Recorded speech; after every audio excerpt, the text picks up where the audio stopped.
Welcome to দোলার হেসে। আমি অনেকদিন পর একটা রান্নার রেসিপি করে তোমাদের দেখাচ্ছি। এটা হচ্ছে দই দিয়ে আলুর দম। কড়াইটা আগেই বসিয়ে দিয়েছিলাম, তেল দিয়ে দিলাম। এই আলুর দমটা করতে তেলটা গরম হতে থাক। কড়াইটা গরম হয়ে গেছে। আলু তো লাগবেই, এখানে 1 কেজির মতো আলু আছে।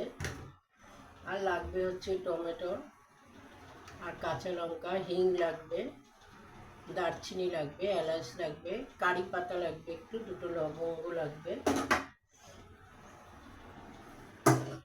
আর হচ্ছে টক দইটা আমি আগের থেকেই ফেটিয়ে রেখেছিলাম। এই যে টক দইটাই মেন, যতটা দই দিয়ে আলুর দমটা করব। দই আলু, এর মধ্যে একটু তেঁতুল গোলা লাগবে। আর হচ্ছে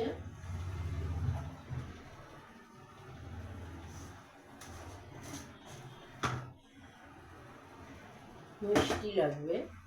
আমি আগে দিয়েই 2 চামচ, 2 চামচ না 3 চামচের মতো লাগবে। 3 চামচ চিনি আমি এর মধ্যে মিশিয়ে দিই। তেলটা আমার গরম হতে থাক, তোমরা দেখতে থাকো বন্ধুরা। আমি অনেক দিন পর একটা রান্নার রেসিপি করে তোমাদের দেখাচ্ছি। দেখাতেই পারি না রান্নার রেসিপি। একে তো তোমাদের কাকু অসুস্থ ভীষণ, আর তোমাদের বারবারই বলেছি, তার ভিতরে আবার হচ্ছে গরম, সব মিলিয়ে আমি পারছি না। তেলটা গরম হতে থাক, তোমরা দেখতে থাকো। দেখতে থাকো বন্ধুরা, তেলটা গরম হয়ে গেছে। আমি তেজপাতা, এলাচ আর হচ্ছে দারচিনি আর হচ্ছে হিং, হিং দিতে হবে। হিং খুব বেশি দেবো না, দিলে হিং দিলে আবার বেশি তিতো হয়ে যায়। তারপরে হচ্ছে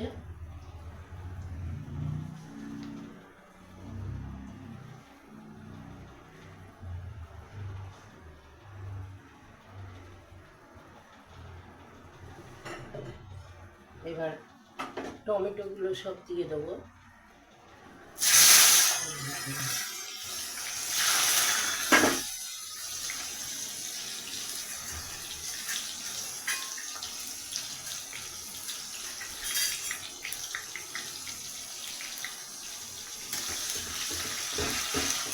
টমেটোগুলো সব দিয়ে দেবো।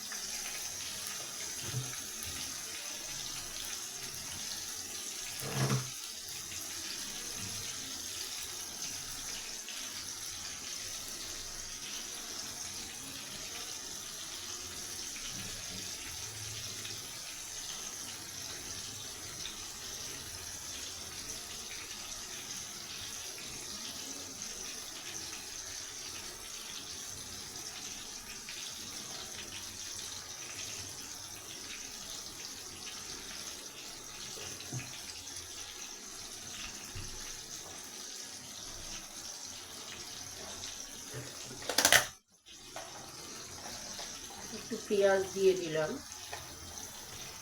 এটার মধ্যে পেঁয়াজ না দিলেও হয়, কিন্তু আমি একটু দিলাম বন্ধুরা পেঁয়াজটা।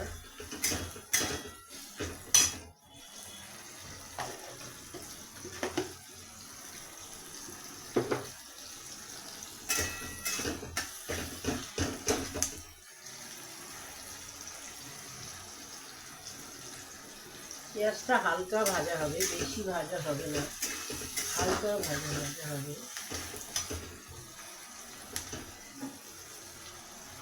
কাঁচা লঙ্কা দিলাম গোটা গোটা, আর কারি পাতা দিলাম 3-4টে, আর হচ্ছে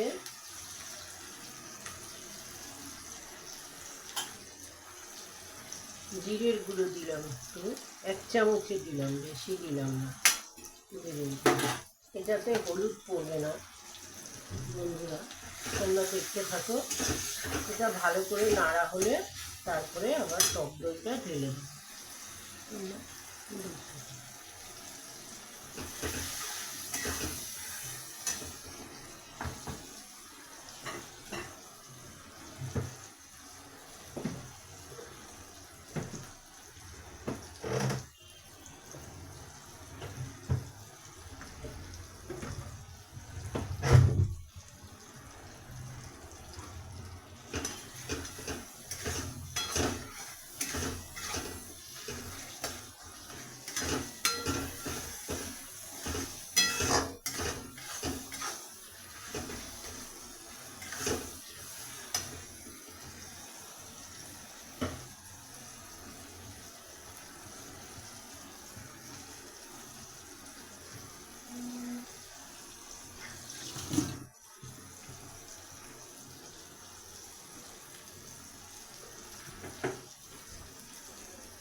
জিরে দিয়েছি তো, জিরেটা একটু ভাজা ভাজা হয়ে গেছে বন্ধুরা। এবার আমি একটু আদাটা কুড়িয়ে রেখেছি, এই যে আদা বাটাটা দিচ্ছি, বাটি নিয়ে এটা কুড়িয়ে দিচ্ছি বন্ধুরা।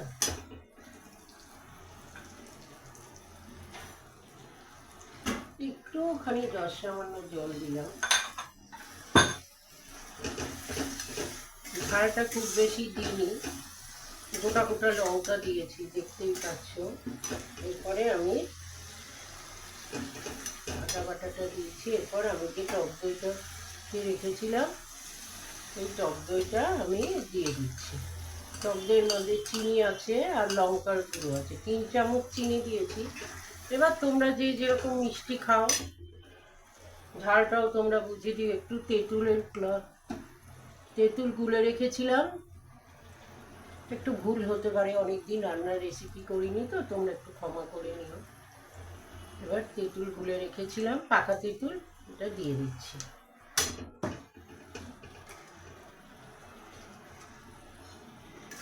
এটা ভালো করে একটু কষাতে হবে। এবার কষতে থাকো, তোমরা দেখতে থাকো বন্ধুরা।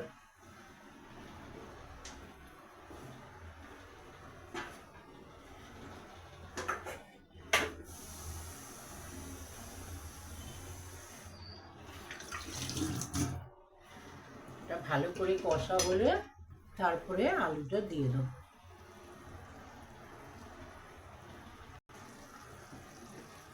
যেটা ভুলে গেছি,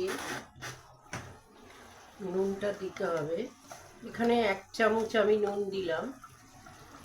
এবার তারপরে কম বেশি সেটা তোমরা বুঝে দেবে।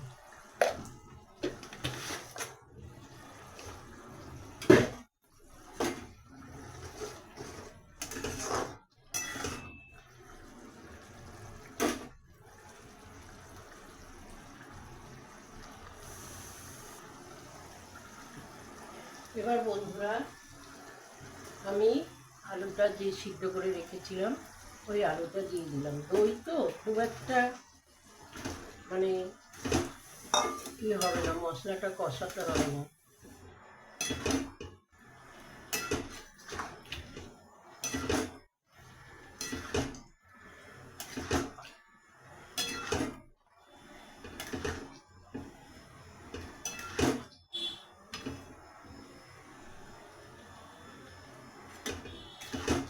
এটা একটু টক টক মিষ্টি মিষ্টি খেতে লাগবে, খুবই ভালো লাগে। মিষ্টিটা যে যার বুঝে দেবে। কেউ যদি একটু বেশি টক খেতে ভালোবাসে, টক টক, তাহলে টক টক রাখবে। আমরা যেরকম একটু টক মিষ্টি ঝাল সব মিলিয়ে, কেননা আমি খুব একটা বেশি ঝাল দিচ্ছি না, কেন ঝাল আরও দিতাম, কিন্তু যতটা আমার নাতনি আজকে আসবে ও একটু খাবে, তাই বেশি ঝাল দিলাম না। এইভাবেই করছি। ধনে পাতাটা তোমাদের দেখানো হয়নি, ধনে পাতাটা দেবো একটু পরে, নামানোর আগে একটু ধনে পাতাটা দেব, তোমরা দেখতে থাকো।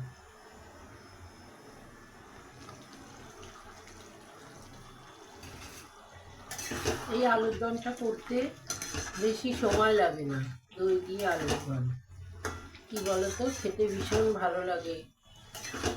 এটা লুচি, পরোটা, রুটি সব কিছুর সঙ্গেই ভালো লাগে। এটা খেতে ভীষণ ভালো হয় এটা খেতে।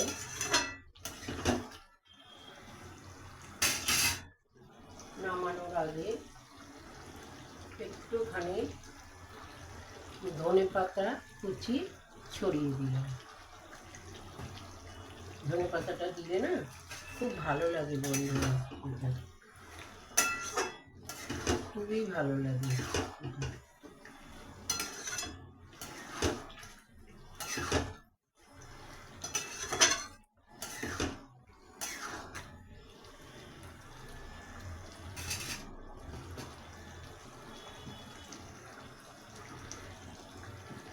আজকে আলুর দমটা আমার রেডি হয়ে গেছে। খুবই সাধারণ, কিন্তু খেতে ভীষণ ভালো। তোমরা দেখে বলবে কেমন হয়েছে।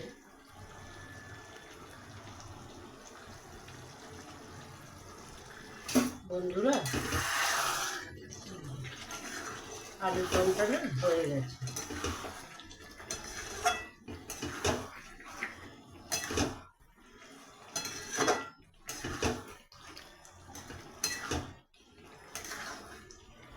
এবার আমি একটু পরে এটা নামিয়ে দেবো।